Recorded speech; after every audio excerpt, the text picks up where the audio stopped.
Hello मित्रों, कैसे हैं आप सब। आशा करता हूं कि आप सब अच्छे से होंगे और आपकी कुशलता की मंगल कामना करते हुए आइए आज एक बहुत ही महत्वपूर्ण विषय पर हम चर्चा करते हैं। जीपीएफ यानी जनरल प्रोविडेंट फंड क्या है, सामान्य भविष्य निधि क्या है, इसमें हम किस तरह से निवेश कर सकते हैं और निवेश के लिए पात्रता क्या है और निवेश से हमें क्या क्या लाभ प्राप्त हो सकता है। इन सभी बिंदुओं पर हम चर्चा करेंगे आज के इस एपिसोड में। और सबसे पहले मैं ये बताना चाहूँगा कि जीपीएफ की तरह ही मिलते जुलते अन्य बचत योजनाएं भी हैं, जैसे पीपीएफ है, ईपीएफ है। और ईपीएफ, जीपीएफ और पीपीएफ, ये तीनों में क्या मूलभूत अंतर है ये समझने की आवश्यकता है। तो सबसे पहले मैं तीनों में अंतर बता देता हूँ। देखिए, जीपीएफ जो है वो केवल सरकारी कर्मियों के लिए है, अस्थाई कर्मियों के लिए है। और पीपीएफ जो है वो पब्लिक प्रोविडेंट फंड है, उसमें कोई भी आम जनता जो है उसमें निवेश कर सकती है। और ईपीएफ जो है, एम्प्लॉय प्रोविडेंट फंड जो है, मतलब कर्मी भविष्य निधि जो है, वह वैसे कर्मियों के लिए है जो कॉरपोरेट जगत में कार्य करते हैं कर्मी के रूप में, और उस कंपनी में कम से कम मतलब 20 कर्मी निबंधित हों। तो वैसे कंपनियों का, फर्म का है ना, उद्योग धंधों में काम करने वाले जो कर्मी हैं वो ईपीएफ अकाउंट खुला सकते हैं। तो तीनों में अंतर है। जीपीएफ जो है सरकार के अस्थाई कर्मचारियों के लिए है, ईपीएफ जो है कॉरपोरेट जगत में काम करने वाले कर्मियों के लिए है, और पीपीएफ जो है वो जन सामान्य के लिए है। इसमें कोई भी निवेश कर सकता है, चाहे सरकारी कर्मी हो, आम जनता हो, है ना। तो यही तीनों में मूलभूत अंतर है। अब जीपीएफ में जो अंशदान होता है वो सरकारी कर्मी के वेतन से उसकी कटौती होती है ना। पीपीएफ जो है उसमें आप जमा कर सकते हैं 1.5 लाख सालाना, और अधिकतम उसमें सीमा होती है 1.5 लाख की। आप मिनिमम जो है 500 रुपये सालाना जमा कर सकते हैं, अधिकतम 1.5 लाख रुपये उसमें जमा कर सकते हैं। और जीपीएफ और पीपीएफ दोनों में जो ब्याज की दर है वो 7.1% है। और रही बात ईपीएफ की, तो ईपीएफ में जो है जो एम्प्लॉयर होता है वो 12% की राशि जो है जमा करता है, वेतन का 12%, और 12% जो है वो सैलरी से कटता है कर्मी का, है ना। दोनों का अंशदान उसमें जमा होता है। तो यही तीनों में मूलभूत अंतर है। और सबसे बड़ी बात है कि इसमें रेट ऑफ इंटरेस्ट जो है वो ज़्यादा है, और जो भी इसकी राशि होती है, जमा राशि, जो भी आपने निवेश किया है इसमें, वो टैक्स फ्री होता है। मतलब कि इस पर टैक्स नहीं लगता, इनकम टैक्स में जो है इस पर छूट मिलती है। तो ये इसकी खासियत है। लेकिन आज जो हम चर्चा करेंगे वो जीपीएफ की करेंगे, जनरल प्रोविडेंट फंड, सामान्य भविष्य निधि। देखिए, सामान्य भविष्य निधि जो है वो अभी चर्चा में है, चूँकि झारखंड में पुरानी पेंशन योजना लागू कर दी गई है, तो सभी कर्मियों की उत्सुकता है कि जीपीएफ क्या है, सामान्य भविष्य निधि क्या है, इसके बारे में जानने की उत्सुकता है। तो आज का ये जो विशेष एपिसोड है हम इसीलिए बनाए हुए हैं, इसी विषय को लेकर के आए हुए हैं कि आपकी उत्सुकता जो है मन में उसको शांत किया जा सके। तो आइए जानते हैं कि जीपीएफ में क्या प्रोविज़न्स हैं, है ना, और इसमें निवेश से क्या फ़ायदा है, निवेश की क्या पात्रता है। सबसे पहले आपको जानना चाहिए कि जीपीएफ जो है, जनरल प्रोविडेंट फंड, ये सरकार ने एक एक्ट बनाया था 1960 ईस्वी में, और उसी एक्ट के प्रावधानों से ये संचालित होता है।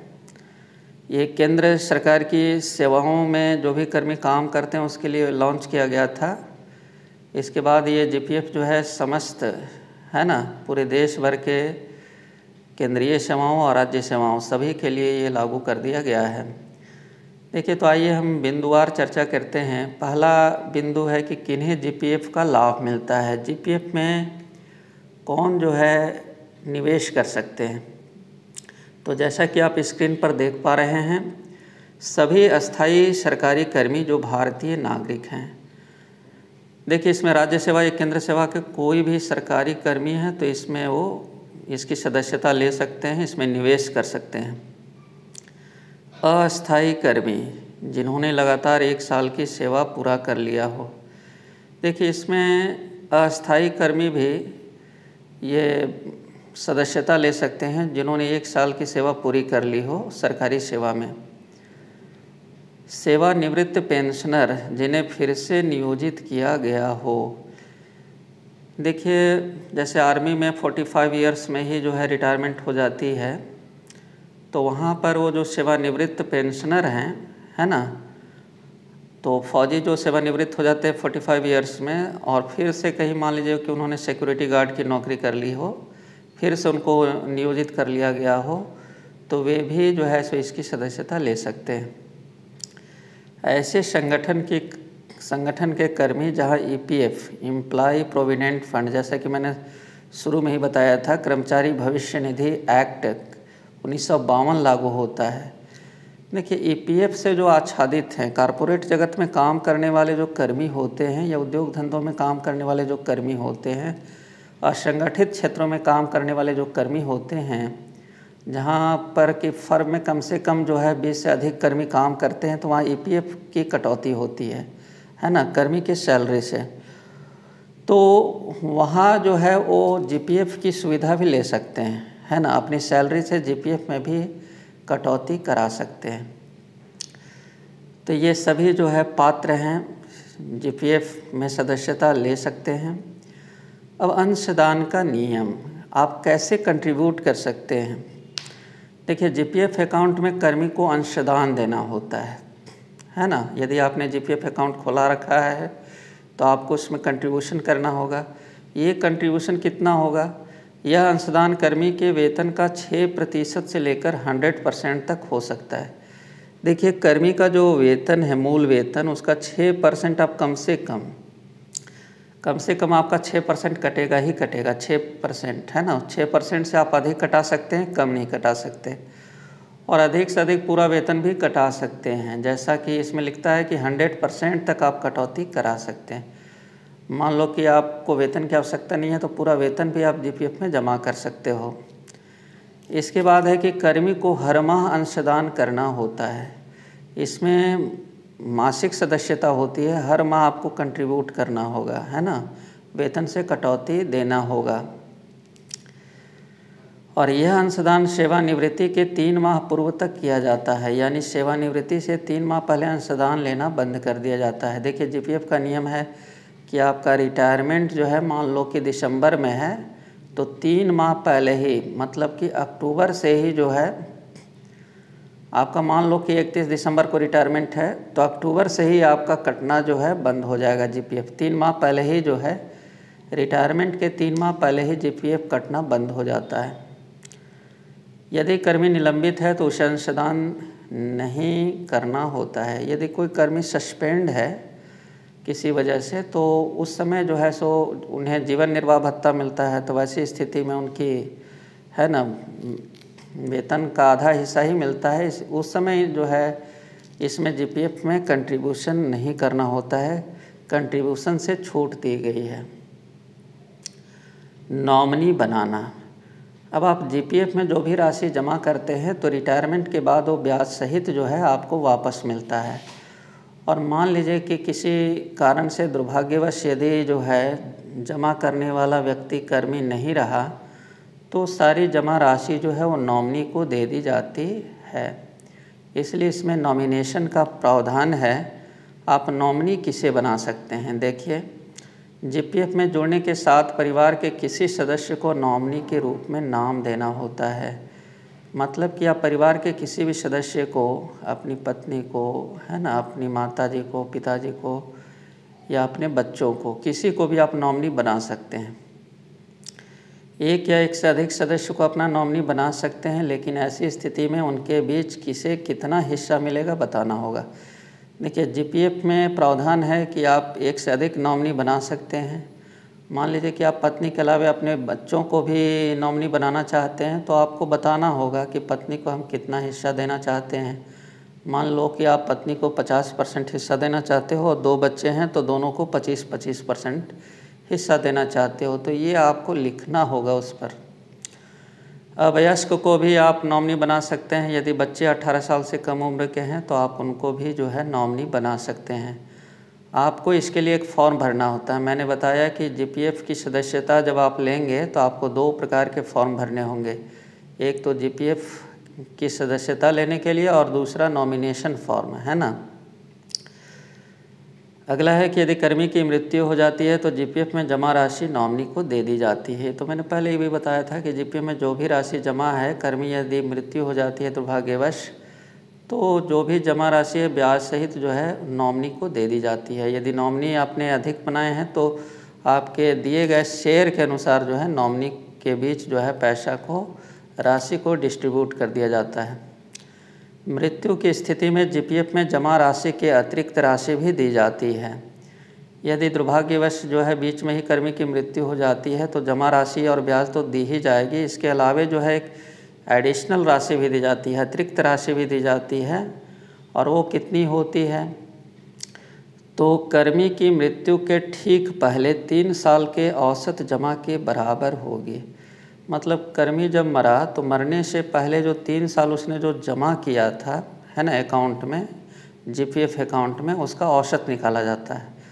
तो उस औसत जमा के बराबर जो है अतिरिक्त राशि दी जाती है, माने 3 साल की जमा राशि दी जाती है। लेकिन उसमें अधिकतम सीमा है 60,000। 60,000 से यदि अधिक हो रहा है 3 साल का जमा राशि तो आपको 60,000 ही जो है प्राप्त होता है। चलिए, निकासी का नियम क्या है। जीपीएफ में जो भी राशि आपकी जमा है आप उससे निकासी भी कर सकते हैं, विड्रॉल भी कर सकते हैं। इसके लिए पहली शर्त है कि कर्मी 10 साल की सेवा पूरा करने के बाद ही जीपीएफ से राशि निकाल सकता है। अब यह भुगतान 15 दिन के भीतर मिल जाता है। देखिए, आप पहले तो शर्त है कि आपको 10 साल सर्विस पीरियड कंप्लीट होना चाहिए, और दूसरी शर्त है कि इसमें जो है ज़्यादा, है ना, डिले नहीं होता है। आपने आवेदन किया, 15 दिनों के अंदर ही जो है आपको ये निकासी प्राप्त हो जाता है आपके अकाउंट में, बैंक अकाउंट में, जीपीएफ अकाउंट से बैंक अकाउंट में। इसमें आप निकासी किन किन चीज़ों के लिए कर सकते हैं। शिक्षा, बच्चों की एजुकेशन के लिए, बच्चों की शादी के लिए, है ना। कर्मी अपने जीपीएफ अकाउंट से जो है 75% तक की राशि निकाल सकता है। जो भी आपकी जमा राशि है उसमें आप जो है 75% राशि निकाल सकते हैं, या अपने 12 माह के वेतन के बराबर, या आप 1 साल के वेतन के बराबर, और दोनों में से जो कम हो। मतलब यहाँ पर शर्त रखी गई है कि आप बच्चों के एजुकेशन, शादी के लिए जो है पैसा इसमें से निकाल सकते हैं, लेकिन यह जो है कुल जमा का 75% होगा, या आपके 1 साल के वेतन, दोनों में से जो कम होगा उतना ही आप निकाल सकते हैं। यदि 12 माह का वेतन जो है आपका, या है ना 75% जमा राशि का 75% राशि जितना आता है ना, और 12 माह का आपका वेतन जितना आता है, दोनों में से जो राशि कम होगा उतना आप निकाल सकते हैं। मेडिकल इमरजेंसी, यदि आप बीमार पड़ जाते हैं, हॉस्पिटलाइज हैं, तो ऐसी स्थिति में आप 90% तक आप जो है निकासी कर सकते हैं कुल जमा का, और ये 7 दिन के अंदर ही मिल जाता है। इसके अलावा आप ज़मीन खरीदने, मकान बनाने, मकान का ऋण चुकाने, है ना, पैतृक आवास की मरम्मति के लिए भी जीपीएफ की जमा राशि का 75% निकाल सकते हैं। गाड़ी खरीदने, कार लोन चुकाने, गाड़ी की मरम्मति के लिए भी निकासी कर सकते हैं। नई गाड़ी खरीदने के लिए भी आप निकासी कर सकते हैं। इसमें नियम है कि कुल जमा राशि का 75% आपको मिलेगा, या गाड़ी का जो कीमत है उसका 3/4, है ना, दोनों में से जो भी कम हो, है ना। जमा राशि का 75% या गाड़ी की कीमत का 3/4, दोनों में से जो कम हो उतना आपको राशि मिलेगा नई गाड़ी खरीदने के लिए। सेवानिवृत्ति से 2 साल पहले बिना कारण बताए 90% तक राशि निकाली जा सकती है। मतलब आपकी सेवानिवृत्ति की जो आयु है 60 साल है, तो आप 58 साल के बाद, है ना, मतलब 2 साल पहले बिना कारण बताए कि क्या करना है, आप 90% कुल जमा का 90% राशि जो है उसको विड्रॉल कर सकते हैं, निकाल सकते हैं। लेकिन 58 साल के पहले यदि आपको राशि निकालना है ना, तो आपको कारण बताना होगा। चलिए, इसके बाद हम फिर आगे बढ़ते हैं। अग्रिम की निकासी, देखिए इससे आप एडवांस भी निकासी कर सकते हैं, है ना। जीपीएफ खाते में जमा राशि को कर्मी नियमानुसार निकाल भी सकता है।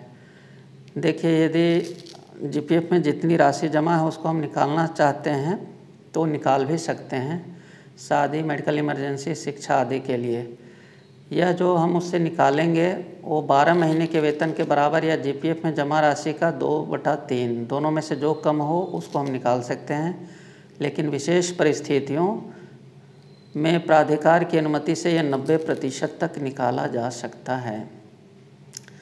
यदि आप उससे एडवांस निकासी करना चाहते हैं, 60 साल के पहले ही निकासी करना चाहते हैं, है ना, तो इसके लिए आपको 12 महीने के वेतन के बराबर आप निकासी कर सकते हैं, या जितना जमा राशि है आपका उसका 2/3, दोनों में से जो कम हो। 12 माह का वेतन कम है तो वो मिलेगा। जीपीएफ का 2/3, जमा राशि का 2/3 यदि कम है तो वो मिलेगा, है ना।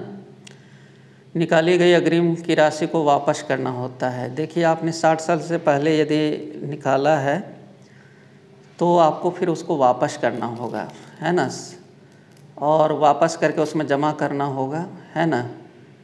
यह अधिकतम 60 माह के किस्तों में वापस कर देना है। आपको वेतन से ही वो उसकी कटौती होगी, जमा करना होगा आपको, और वो 60 इंस्टॉलमेंट में 60 माह में आप उसको जमा कर सकते हैं। मतलब 5 साल तक आपने जो भी निकाली है राशि उसको 5 साल तक आप हर महीने कटवा करके उसको दे सकते हैं। देखिए, यदि आपने एडवांस लिया है तो इस पर कोई ब्याज नहीं लगता, कोई इंटरेस्ट नहीं लगता, है ना, ये इसकी खासियत है। यदि आप बैंक से ब्याज लेते हो तो आपको व्यावसायिक दर 12% पर बैंक आपको पर्सनल लोन देता है, लेकिन आप यहाँ से लोन लेते हो तो इसके लिए आपको किसी भी प्रकार के ब्याज की देने की आवश्यकता नहीं होती। कर्मी अपनी नौकरी में चाहे तो कितनी बार भी जीपीएफ खाते से अग्रिम ले सकता है। और देखिए, आप अग्रिम, मान लीजिए एक अग्रिम आपने निकाला, चुका दिया, फिर आपको आवश्यकता पड़ी, फिर आप अग्रिम निकाल सकते हो, है ना। कितनी बार भी आप निकाल सकते हैं, इसके लिए कोई समय सीमा नहीं है ना। कितनी बार आप निकालेंगे इसकी कोई सीमा नहीं है। यदि आप पहले अभी किए लिए हुए अग्रिम का भुगतान कर रहे हैं फिर भी नया अग्रिम लेना चाहते हैं, कभी कभी ऐसी स्थिति होती है कि मैंने एक बार एडवांस ले चुका है और फिर हम एडवांस लेना चाहते हैं, है ना, तो ऐसी स्थिति में पहले का जो बकाया है अग्रिम और नया अग्रिम दोनों जोड़ दिया जाएगा, है ना, और मासिक किस्त जो है उसी के अनुसार कैलकुलेट करके आपसे ली जाएगी। इसके बाद हम इस पर मिलने वाले ब्याज दर की बात करते हैं। तो समय समय पर जीपीएफ में मिलने वाले ब्याज की जो है घोषणा की जाती है। ये समय समय पर सरकार के द्वारा घोषणा की जाती है। और अभी जो इसकी वर्तमान दर है, आपको स्क्रीन पर 8% दिख रहा है, लेकिन वर्तमान में 2021-22 में जो इसकी दर है वो 7.1% है। और इसके बाद हम जानते हैं कि मैच्योरिटी पर जीपीएफ से राशि की निकासी किस प्रकार होती है। देखिए, जब कर्मी सेवानिवृत्त होता है, रिटायर होता है, तभी उसका जीपीएफ अकाउंट परिपक्व होता है। मतलब 60 साल पर इसकी मैच्योरिटी होती है। 10 साल की नौकरी पूरी करने या सेवानिवृत्ति के 10 साल पहले, इसमें से जो भी पहले हो, कर्मी अपने जीपीएफ की राशि निकाल सकता है। देखिए, 10 साल की आपने यदि नौकरी पूरी कर ली है तो आप निकासी कर सकते हैं, या रिटायरमेंट के 10 साल पहले भी आप इससे निकासी कर सकते हैं, है ना। तो देखने वाली बात होगी कि झारखंड में ये 2022 से जब लागू होगा, 1 सितंबर 2022 से, तो 10 साल आपका पूरेगा 1 सितंबर 2032 में, और 2032 के बाद ही आप इससे निकासी कर सकते हैं, है ना। यदि कर्मी बीच में ही नौकरी छोड़ देता है तो वह जीपीएफ में जमा राशि निकाल सकते हैं। यदि आप मान लो कि बीच में ही नौकरी छोड़ देते हैं तो आप जो भी जमा राशि है जीपीएफ का वो निकाल सकते हैं उसी समय। इसके बाद है कि यदि कर्मी की मृत्यु हो जाती है तो उसके जीपीएफ की राशि उसके नॉमिनी को दे दी जाती है। ये तो हम पहले ही चर्चा कर चुके हैं। इसके बाद टैक्स का क्या लाभ मिलता है। देखिए, मैंने पहले ही कहा कि इस पर जो भी आप निकासी करेंगे 60 साल के बाद, जो भी राशि आपको परिपक्व राशि मिलेगी वो टैक्स फ्री होता है, उस पर किसी भी प्रकार का टैक्स नहीं देना होता है। जीपीएफ में कोई भी टैक्स नहीं लगता, चाहे आप अंशदान करें, अग्रिम लें या परिपक्व निधि वापस पाएं, इस पर कोई भी सरकार टैक्स नहीं लेती है, टैक्स फ्री है। इसमें आयकर अधिनियम की धारा 80C के तहत छूट मिलती है। यदि आप इनकम टैक्स भरते हैं तो ये धारा 80C आप जानते होंगे। तो ये जो भी आपने जमा किया है इसका यदि आप स्लिप लगाते हैं तो आपको जो है आयकर में छूट मिलती है। देखिए, लेकिन बजट 2021 में अब उच्च आय वाले कर्मचारियों द्वारा भविष्य निधि में दी जाने वाले अंशदान पर अर्जित ब्याज की आय पर कर की छूट की सीमा को 2.5 लाख वार्षिक अंशदान तक रखा गया है। 1 अप्रैल 2021 या इसके बाद किए जाने वाले अंशदान पर यह लागू होगा।